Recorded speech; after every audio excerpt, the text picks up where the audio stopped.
Now, everyone loves a bit of love and attention from that special person, but what do you do if feelings change and you think they're losing interest? What can you do to keep that relationship going, keep that person? So, and if you're single as well, how do you know if someone is actually interested in you? So we're going to be revealing some signs that someone is really into you. Now, to talk about this subject with me tonight, we have our resident love experts, James and Helena Marques, to give us crucial tips on how to keep your partner or even someone new that you like interested. And we also have our self-development clinic with Chris Brown a bit later on in the show. Now, if you want to get in touch, you can email us on chris@chrissybshow.tv, and you can also tweet at Chrissy B Show. But first of all, let's get some news from the lovely Lizzie. Hello, hi Chris. Hello. Hi everyone. So she's all calm now, but you should have seen her just before the show. She's been well behaved now. Yeah, good. Told them. Oh yeah. So, go on, Lizzie. So I've got some news today. What I've been seeing in the news, some important things. There's been a warning again over pickpockets in the London Underground and the transports, and apparently the crimes have gone down. You know, like verbal abuse, physical abuse, attacks, all these kind of things have gone down, like in the London transport, but up has become all the pickpockets and stealing of mobile phones, smartphones, wallets and things like this. So they're just giving some tips of just to be extra cautious, be aware, because they have different movements now that they're doing where you can't even tell when someone is gonna steal from you. You can just be walking and they come so close, and then before you know it, you look and your phone's gone, your wallet's gone. So does it give tips on what to look out for there? Or is it's just you know, when someone comes too close, like, you know, when you're passing through the barriers. Is, when you're on the tube, you're squashed up so much sometimes. You can't, like, exactly stay away from people, really. When it's all crammed, the doors are opened and you're squeezed up. That's what they're saying. It's so easy, you don't notice. So you just got to keep things like, make sure you use the zips that are zipped up, your pockets. You have it because someone's too close to you.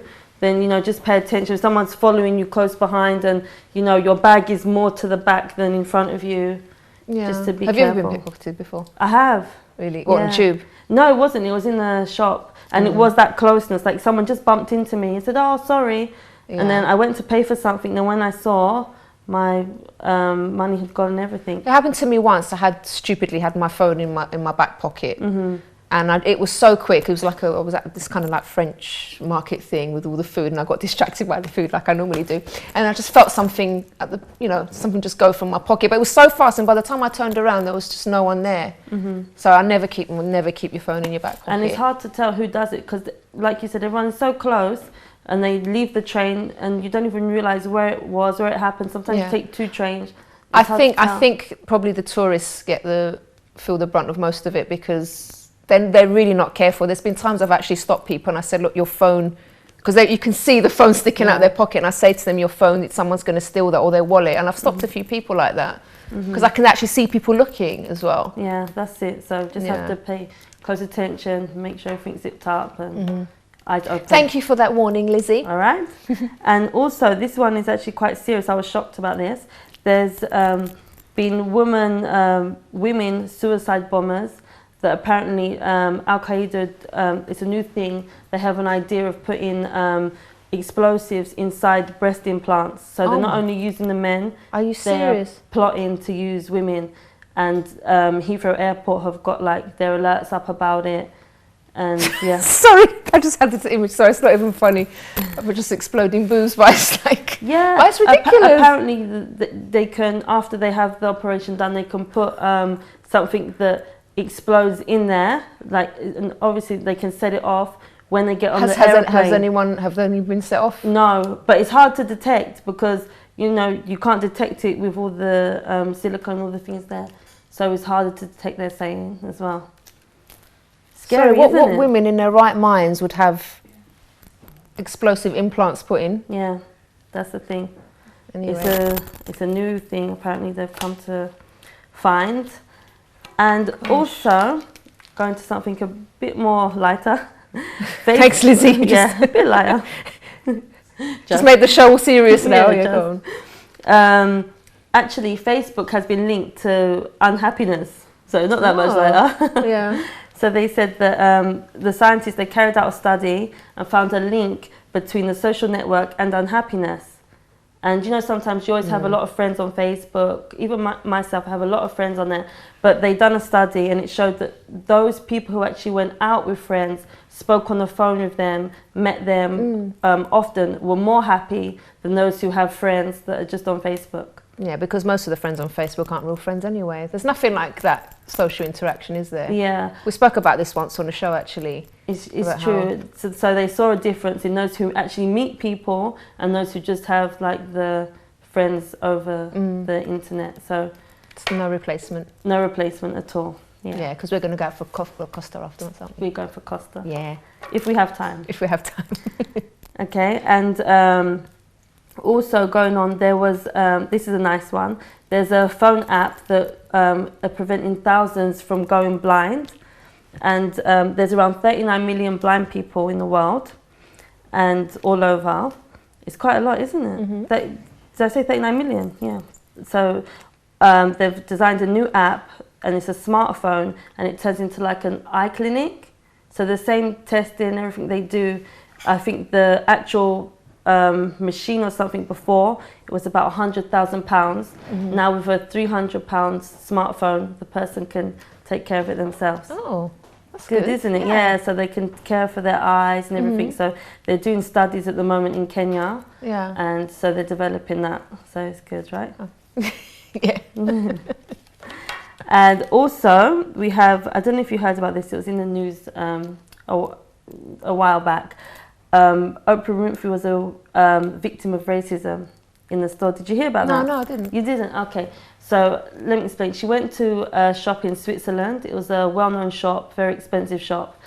And she wanted to look at a bag. And this bag happened to be like thousands. And it was behind like a glass cabinet. And she asked the lady, oh, can I have a look at that bag? And the lady said, oh, no, sorry, you can't. So she asked again, oh, can I have a look? And the lady was like, oh, no, sorry. And she didn't really know why. So she was like, can I look at that bag? And she said, oh, no. She said, I'm sorry, but I don't want to embarrass you. Like implying that she couldn't afford it. Yeah. Because they don't have the Oprah Winfrey Show in Switzerland. So they had no idea of who she was. So afterwards, of course, she left the store. She was upset. And but she didn't argue with the lady or nothing. She was just like, oh, okay, left the store. And she was just saying, look, it just shows that racism is still about today. But hang on, why did she necessarily think it was racism, though? Because the thing is, maybe she went into, I don't know the situation, but maybe she went into that shop dressed in jeans. Because you know, sometimes like celebrities... I think she had, what's the name? It was still designer what she was wearing. She even said what she was wearing, but she didn't have her eyelashes and all her makeup. That's what I'm saying. It might necessarily have to be something to do with racism. It might just be because they thought she couldn't afford it because of the way she was dressed or something. If Oprah Winfrey never would dress, you know.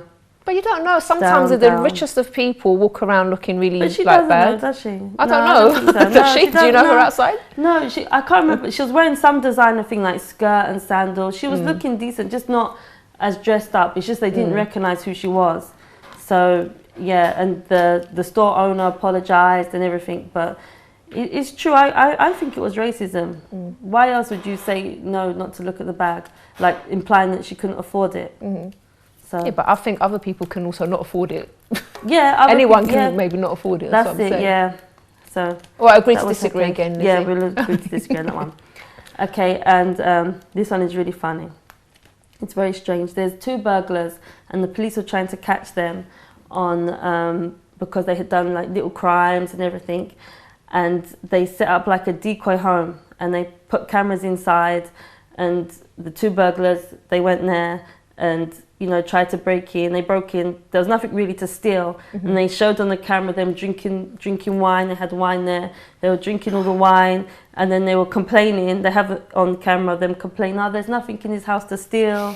And then the police came into the house and arrested them all. So one now is jailed for 8 months and the other one has a suspended sentence. So even though they didn't steal anything, just sort of breaking in. Yeah, because they were known for burglary. So they just set up a house to trap them, and they got them on camera, so they had everything in confession basically. Silly boys. Yeah. And also, I don't know if you have a picture of this. The people are wondering if this is the Beast of Trowbridge. Have you seen this no. picture? No, if they have. Does that look like a dog to you? Or what would you say that was? Everyone in the studio is like leaning forward to see. What, that? No, back. Yeah. I can't really see what that is. No idea. What is it? Well, people say that it's the Beast of Trowbridge, and there's like a conspiracy because there's two people and from the UK, and they're old. They're like in their 70s, and they said they're out on a walk, and that's the picture that they saw. But apparently there's a conspiracy because people were saying that picture was actually taken in Michigan in the US, and it's like a cougar, you know, the big cats that they have. But the old couple are saying, no, we saw it, I think it was in like Wiltshire or somewhere like this, along some green thing. So that's quite scary when you're out, right in the fields or something by yourself. I don't think it's a dog, though. No. I'm sure it's not a dog. It looks too big, so...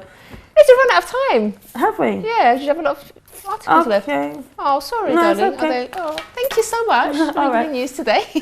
We'll see you again next time, right? Okay, thank you. All right, thank you. And after the break, we're going to be joined by our resident love experts, Helena and James Marques, to give us some tips on what to do if someone is losing interest in you, plus also how to recognise if someone's into you as well. Join us after this.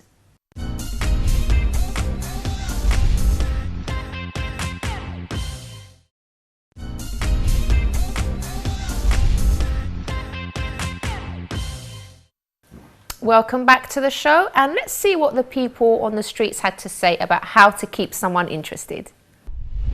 It's common when people are in a relationship and they feel like the other person is losing interest to continue pursuing it and to try and hold that interest. I've come down to the streets of London today to go and ask people how they think this should be done. I don't know. I think obviously with relationships it's always good to make sure that you have lots of communication. So I think obviously speaking to the person on like quite a chilled out level is always sort of beneficial, I imagine. Yeah.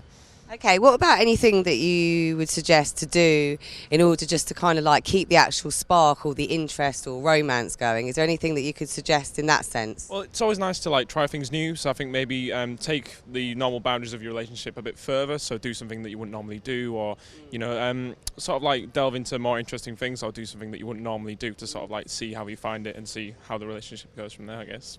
I think communication is the most important thing. You've got to talk about your feelings and see if they're losing interest, see if your perceptions are correct. And then you can try to spice things up a bit by more things going out, taking in different activities that both of you enjoy. Well, I'd have a straight talk with them first, if they lost interest, because there wouldn't be something right there. So whether they'd not be interested in me or whether I have to do something to make them interested, but I would have a talk.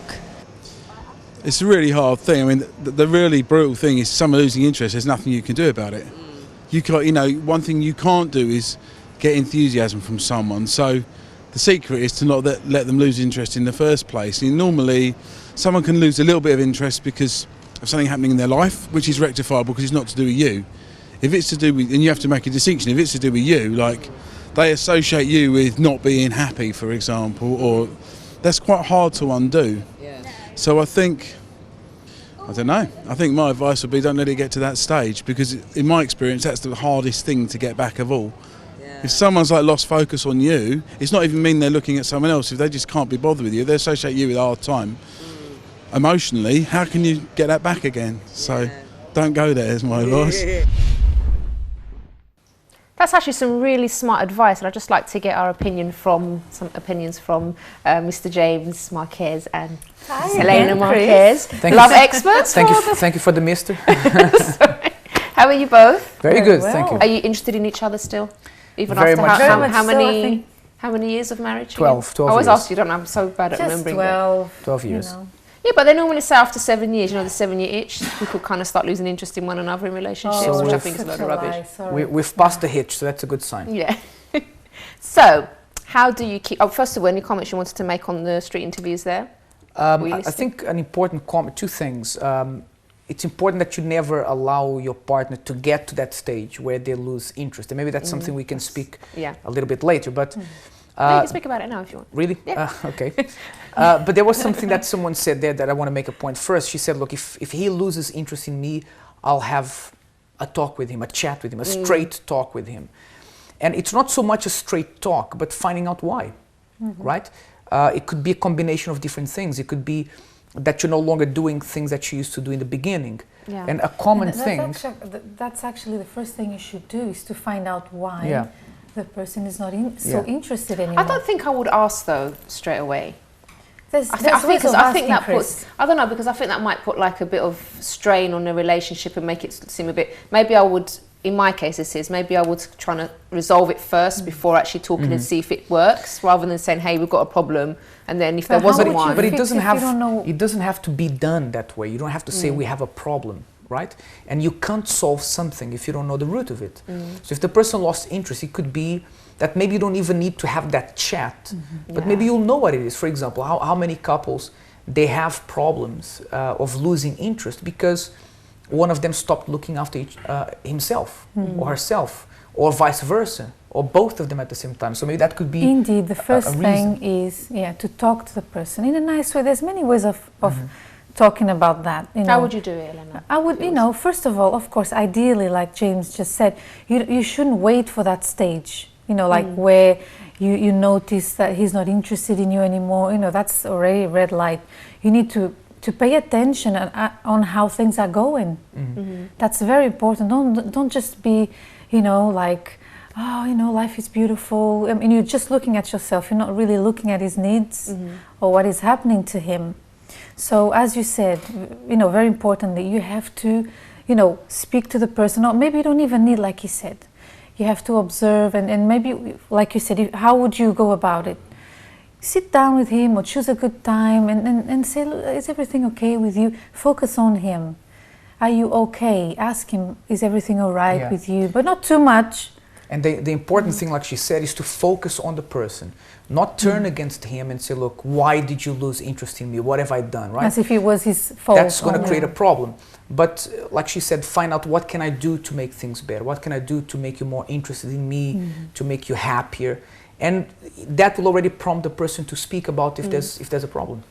Now, isn't it, for example, sometimes the case as well, where people weren't meant to be together in the first place? Say, for example, they got together for maybe the wrong reasons, they're not compatible, and they've just been continuing like this for a while, but they're really not meant to be together. They're not compatible in any way. Well, they probably know that they are not deep down, because, for example, if I am with James for a while and I got together with him for the wrong reasons, like you said just now, I know that this is not going to last. Now, if I am thinking to myself, okay, we have things in common, we have the same goals in life, we know where we're going, we want to buy a house, we want to settle down, so suddenly he's not as interested as he used to be, then why?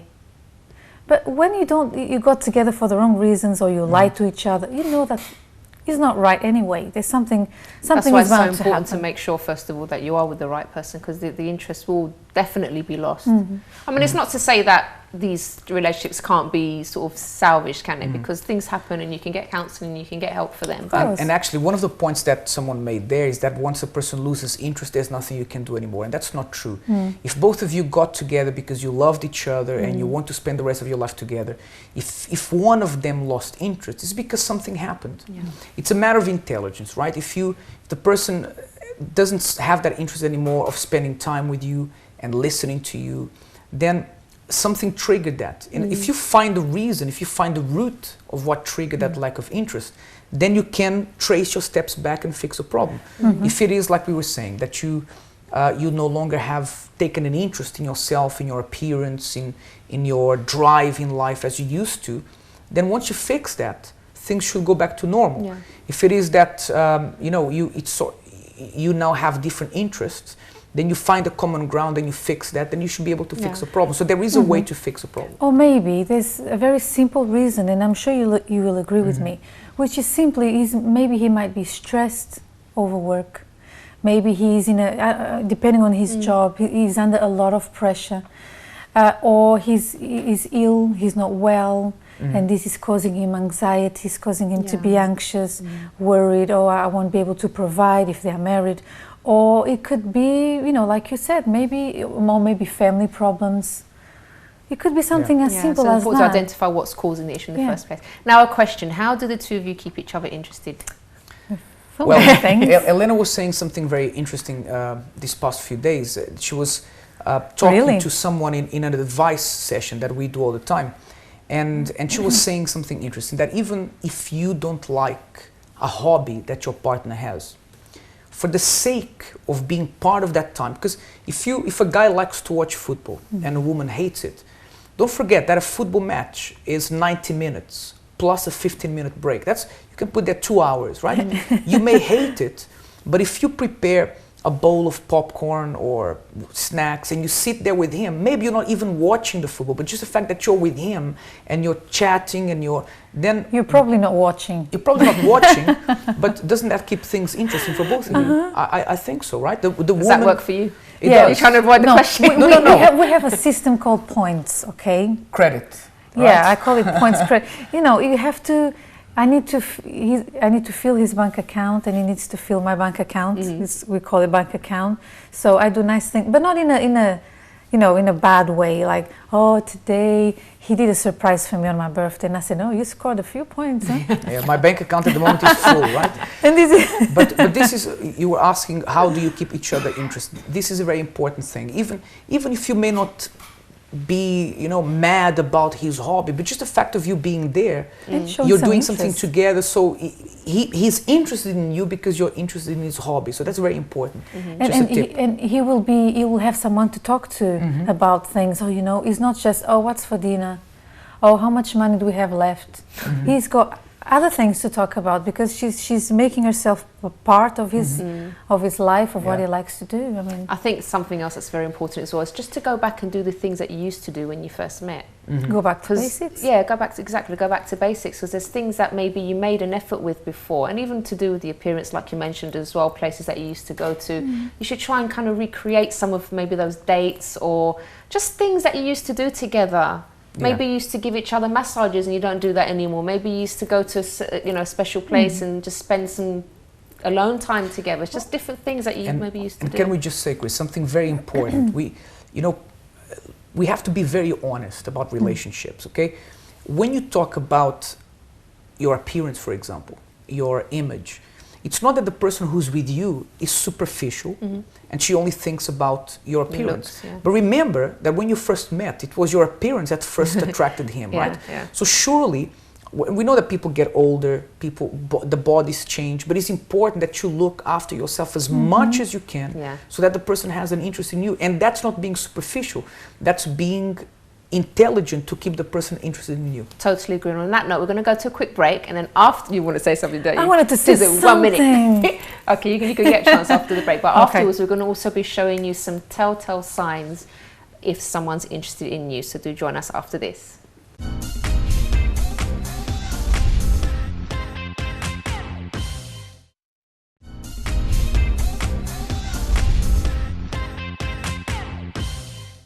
Welcome back to the show. And Helena, you wanted to make a point before the break. Just to add to what you said before the break, something that you don't always have to do what you used to do when you were dating, but just the fact that maybe what changed is the way you see the person. Yeah. The way you treat the person, the way you actually see the person. Maybe you see the person, all you can see about the person is the bad things about the person, like, oh, he's messy. You start complaining, you start seeing the person with different eyes. And I believe that the person senses that because of the way you think, that's how you behave consequently. Right. So that puts people off, I think. Definitely. Okay, so let's delve into our points now to see, maybe you've got this situation at work perhaps or somewhere else, and you think maybe someone likes you, but you're not 100% sure because they've not made it obvious and they haven't actually come and told you. But we've got some points here. Now, don't think like if one of these is correct, it's your case, that means the person definitely likes you. But say if 4 or 5 of them, maybe 6, you're looking at a pretty good possibility that person likes you. So shall we go through them? Absolutely. Yeah. Okay, right. Very simple ones, first of all. He or she smiles at you a lot. If you are like me, it doesn't mean anything. Yeah, okay. You just like to smile at people. He or she laughs at your jokes, even the crappy ones. That might. If it's not that laugh, if it's a more genuine laugh, right, then that means something. That means that has to mean something. And even if, for example, you weren't even making a joke, but the person thought you were, and then they just really laugh loud. Yeah. It's like, oh, I just like you, isn't it? Oh, by the way, you can also use these points to, if you want to let someone know that you like them, start doing all of these things, and maybe they'll get the hint. Okay, he or she defends you to others. Big telltale sign. He or she asks questions about you and your life beyond the generic how you doing or good weekend. So they start asking more. What are your goals for the future? What are you interested in? What makes you happy? All these kind of things. They're probably not just making conversation. They're trying to find out a bit more about you. He or she jokes about dating you. Yeah, that's either the person is flirting just without any reason, which can be very dangerous, or the person is trying to take things forward. You catch him or her staring at you, your face that is. If he's staring or she's staring at anything else, they're probably not the right person to go with. So if they're staring at your face, ladies, not anywhere else, they're staring at your face all the time, you catch them staring, then it probably means that they're... I think it's one of the biggest signs, I think. Yeah. But you know, some people stare sometimes anyway. I've had that situation with you know people that they're just kind of like daydreaming and they're just staring at you, and I'm thinking, what are you looking at? Do you know what I was told once? That I'm one of these people. You weirdo. Helena, stop staring. You stare at people. I was on my driving lessons, and then my instructor, stop staring at them. These things, you're giving them signs to... And also something important, Chris, is with those signs, if you think the person may like you, it's not a good sign for you to go and say, do you like me? No. Don't do that, right? Take things slowly. The direct approach might work though.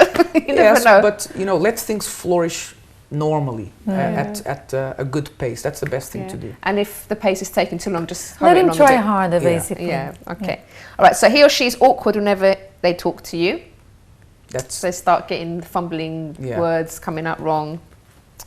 He or she always uses your name when they're talking to you. They know your name and they like to say it. Big telltale sign. All right. Never thought about this. Thought about that one either. You might want to talk about this in your seminars that you do. When do you have your seminars, by the way? We do our seminars every Saturday. Yeah, and 7 p.m. Very interactive kind of seminars to teach people how to build better relationships and start relationships with the right idea, the right motivation to get it right. Is it just for singles though? Singles, dating, married, couples who are going through problems, for everyone. Right, okay then. Probably not for children. Not for children. Okay, so he or she asks you to hang out sometime. Now, for the guys, to a guy, the word date can be like garlic to a vampire. So they'll say hang out instead. Whatever you call it, it still means he wants to be around you, and also the same with the ladies. Okay. He or she calls you on the phone. In the guy's case, for example, most of them don't like talking on the phone, but if a guy calls you, it means one of three things. You're his best friend, he needs help with his homework, or he likes you. Is that true? So he likes you in general. But I think, Chris, some people are really bad at reading signs, right? And I have to tell you my experience when I was at college. There was this girl who used to like me, and she used to call me all the time at home to talk. And I never read any signs into it. And only later, like a year later, did I find out that she liked me. And oh dear. Some guys are really bad at reading signs. Hopefully these kind of guys are watching tonight and they'll recognize from this. But I can read Helena's signs very well now. I hope you do. Oh. Yes, he does. Okay. He or she acts more respectable and mature when you're around. So none of the goofy jokes and stuff. He or she compliments your appearance. You look nice today. Well, so if a guy says you look nice today, it means I'm attracted to you. Although some guys do like to give compliments even if they're not interested. But like we said, if you've got 4 or 5 of these things happening to you, then maybe don't take them all in isolation. Yeah, but nowadays people don't notice people that much. I don't know if you understand what I'm trying to say. Like everyone is, if you watch people from a bridge or something, you look down, they are all on their phone, or in the office they are either on Facebook, or lunch break on Facebook again. So yeah. But I think saying to someone that you look nice today doesn't mean that they're interested in you. That maybe you do look nice on that day, and they felt like saying it. But like you said, if one sign may not mean anything, but maybe 3 or 4, then you can start putting things together. Well, guys at college and uni, whenever they said that to me, they usually.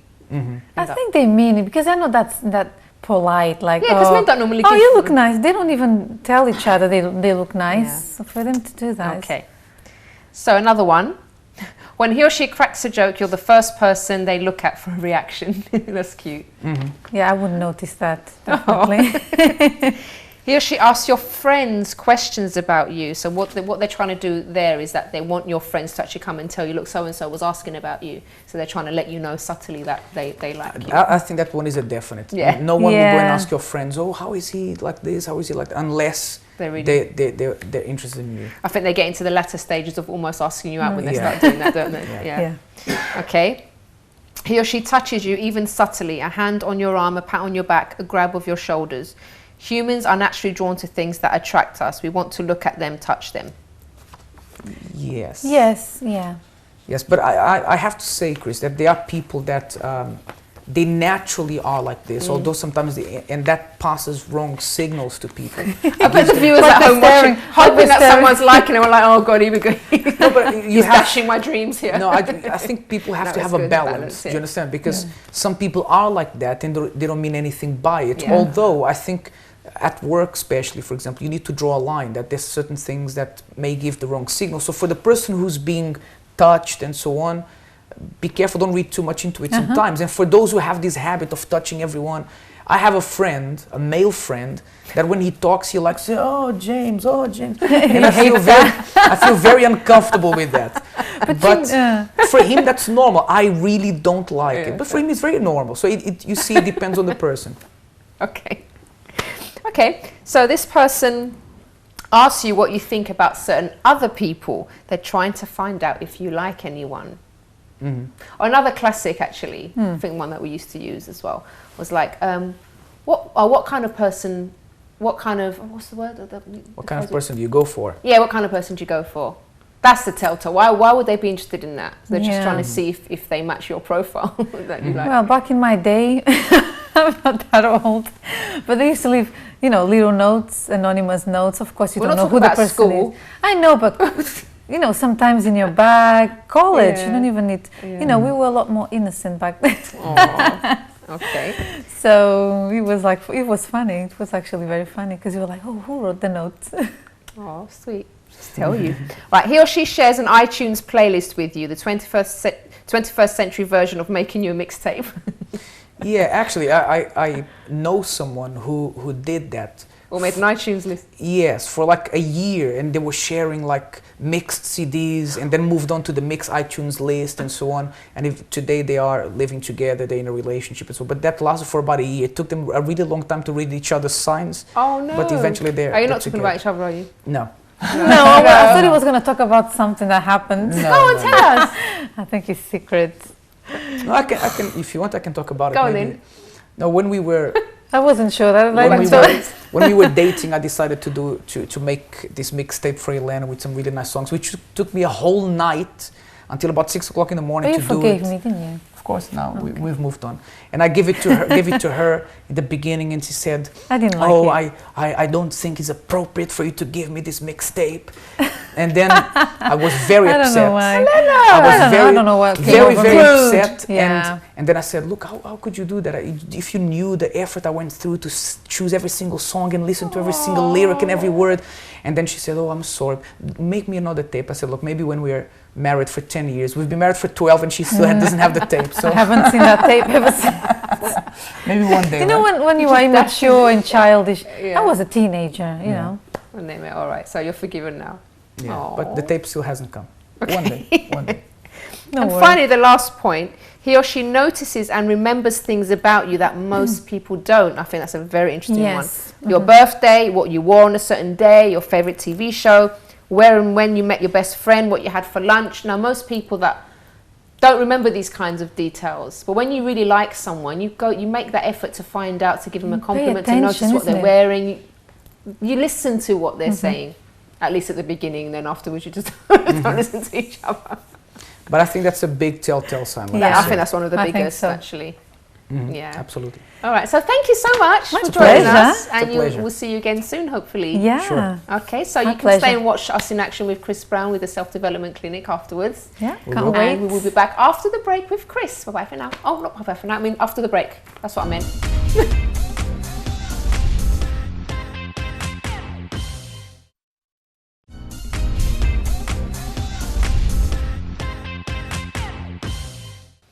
Welcome back, and I'm now in the self-development clinic with Chris Brown. Hello, Chris. Hi, Chrissy. How are you? You know what? I am really good today.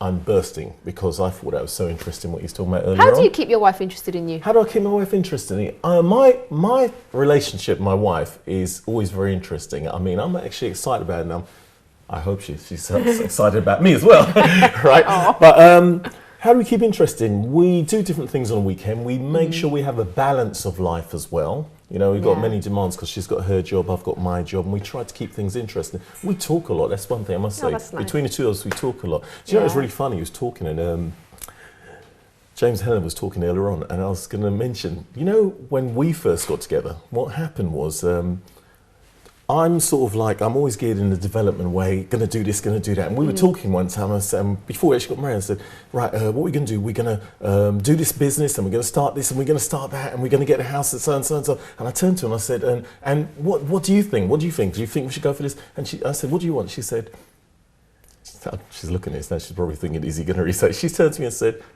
I'd like to get old together. Oh. And it stopped me in my tracks. Yeah. And I looked and I thought, it kind of knocked me. I started really thinking about it. So now as a standing joke, because you're always saying this and saying, you know. But it's interesting anyway, because going further than that, it's the whole thing is talking about relationships. Now, my spin on this is about self-esteem. Because self-esteem, whether it be high self-esteem or low self-esteem as well, it has an effect. And it's funny because I was doing a bit of research as well, and some things put down was thinking about how we actually think and where self-esteem comes from as well. And do you know that the brain actually regenerates itself, the cells in its brain, between 5 to 10,000 each day? Now, you might think, well, where are you going to go with that? The other side of this, think about it, 5 to 10,000 each day. Then also, we're talking about if you sat in front of a video game for 2 hours, it actually changes the structure of the actual brain. Gosh. Now, thinking about that seems very simple. Where am I going with this? The sort of things we pay attention to that bring about self-esteem, high self-esteem or low self-esteem. You sit there and you watch something really negative or a really, really sad film and all these things, that triggers things inside of you. Now, if we're sitting there in front of, let's say, a video game. Now, if you've got your teenagers, sons, daughters in front of video games, think about this. And it's changing the structure of your brain. You're actually, I didn't know that. It's amazing. It's amazing when I found out, because the thing about it, it puts something inside of you. So, your self-esteem, where does it come from as well? A lot of things, outside interference, things that are around you has a reflection on the way you react. So sometimes it's the things of the child as well, the way you grew up, your self-esteem, how it's actually built up, the things you've been told many years ago about yourself. Just tuning into certain films and all that as well, it's going to change you and your self-esteem, the way you feel. I remember when I was a kid, it used to be every time martial art films. I grew up, spent most of my life after doing martial art films, doing martial arts at the end of the day. Did have a big influence in that sense. Now, if that's high self-esteem or low self-esteem, we'll see. Maybe there's confidence building going on within there at the same time.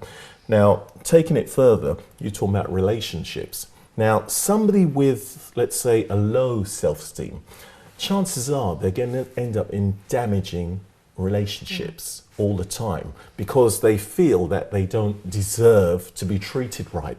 So they tend to go for the same people. Why do you find all the time you found someone saying, oh, it's the same as the last relationship and it's the same as this? But why does that person always attract those sort of people? You know, there's a big question mark in it. And you have to actually ask yourself, why is that? And sometimes it's our own self-esteem. We don't feel that we deserve what we should really have. Some people think, oh, it's just a matter of bad luck, but it's not. It's not bad luck, no. It's if you're attracting the same type of person all the time. Because these people they can spot someone with low confidence a mile off, can't they've got a radar. They just tune into them. This person's got low self-esteem. I could play with them at the end of the day. And some people, they get to the point of they want to be played with.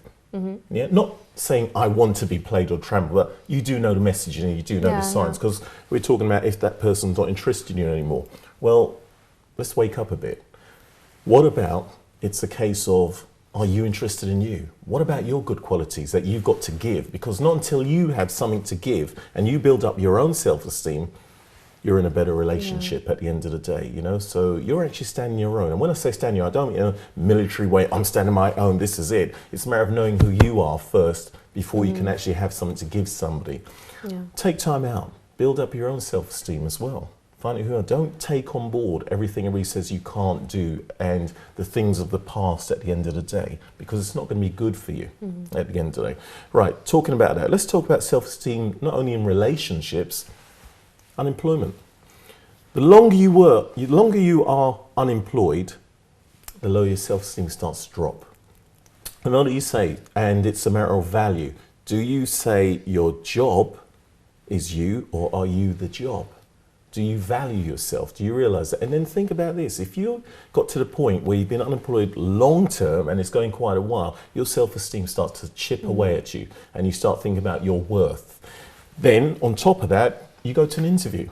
Automatically you're thinking, I'm not going to get the job. Self-fulfilling prophecy, and they pick up on that. You don't get the job. This person doesn't look confident enough to actually take on that responsibility. So I don't think we'll pick that one, but there was another one who seemed very confident, very happy and outgoing, very positive, good self-esteem. So you've got to try to reorganize your mindset and how you see yourself. I think a good way is also when you're in that situation, just to sort of go off the point a little bit, but when you're not working for a while, it's really, really good just to, at least to do some voluntary work or work for a charity or something, because it's gonna keep you going. At least when you go for interviews, you can say, well, I've been volunteering at this place and I've been doing this. You've got something to talk about. And also it does build your confidence as well when you're doing something and you're gaining those skills. So don't sort of sit around waiting for things, or, you know, just because you haven't heard back from employers. Start doing something with your time. Yeah, exactly. Exactly. Which is what I'm going to, a list of exercises or things to actually build your self-confidence. Now, your self-esteem. One of them is, and it's similar to, we did this on the show before, and I actually remember, excuse me, that you put me through and said, write a list of things about yourself that you think are actually good. Yeah, remember that? Right, and I'd actually advise that now. Write a list of things about you that you know are good. That's not being boastful or arrogant or anything. It's knowing what's good about you or past achievements. It could be something really simple, something really big, something really simple. Look back at it each time, especially if you're about to go to an interview. Have a look back at these things and start realizing how good you are at the end of the day. It does something for your self-esteem, right? Now, here's another one, which you just mentioned. Unemployed. Volunteer yourself. It gives a sense of purpose. Once you know you've got purpose and you have value, you add value to yourself and you've got something to give, it's going to make a big difference to your self-esteem as well, right? Here's another one. We spoke about this just a few weeks ago. Remember I said about introducing our friend endorphin? Remember?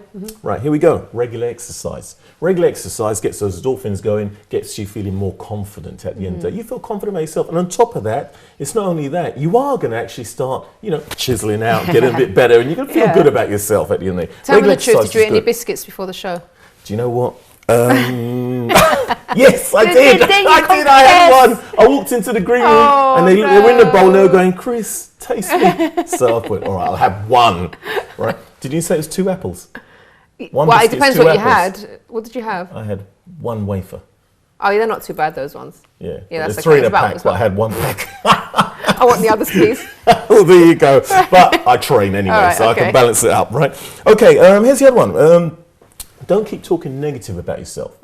Do not keep talking negative about yourself. You know, so many times somebody gives you a compliment and you turn around, oh, no, it's not me, or no. Accept it at the end of the day, just say because you must be good at what you're doing. Wise people wouldn't say that unless you surround yourself with a lot of liars, right? And I doubt people go out their way just to look for you, just to lie to you, right? It's something good at the end of the day, and embrace it. Last one, learn to forgive yourself. It's very important. We all make mistakes in life at the end of the day, but if we keep this little thing on our shoulders saying, hey, remember this, remember that, remember this, our self-esteem, we cannot be ourselves at the end of the day. You know, you'll always be thinking about this thing that happened or whatever. We're not perfect at the end of the day. We make mistakes, but we move on from them and we grab our self-esteem and start doing something with it. Yeah. So overall, self-esteem, build on it. work on it. It's going to make all the difference in your life. In all areas, your relationships, your work, everything. That's right. That's correct. Thank you so much, Chris. Thank you. And we'll see you again next week. We will. Okay. All right. So that's it for the show today. I do hope that's helped you at home.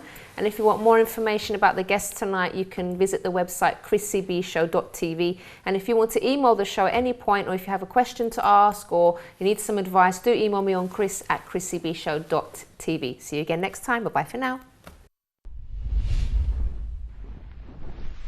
So you're going to take us through some training first, all right? Yeah, we will be. We've given you a little bit of training. Then we'll take her out on track after we're... I've forgotten.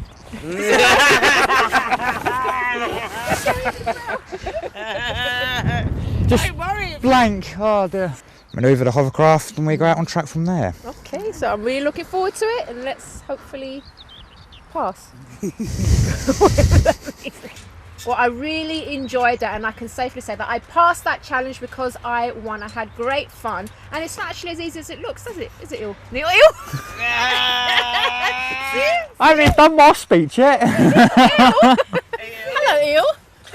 Sorry. Don't worry, you make her look. Yeah, you make her look bad. Neil. I haven't even said anything yet. It's great. Neil. Okay, sorry. You said to him, it's like Neil. I had great fun today because it was really good. Sorry. Oh no, I can't get the giggles. All right, sorry. Do you want a quick cup of tea before we start again? Oh, great. Oh God, here we go. We're gonna have one of those days. I'm not gonna look. All right.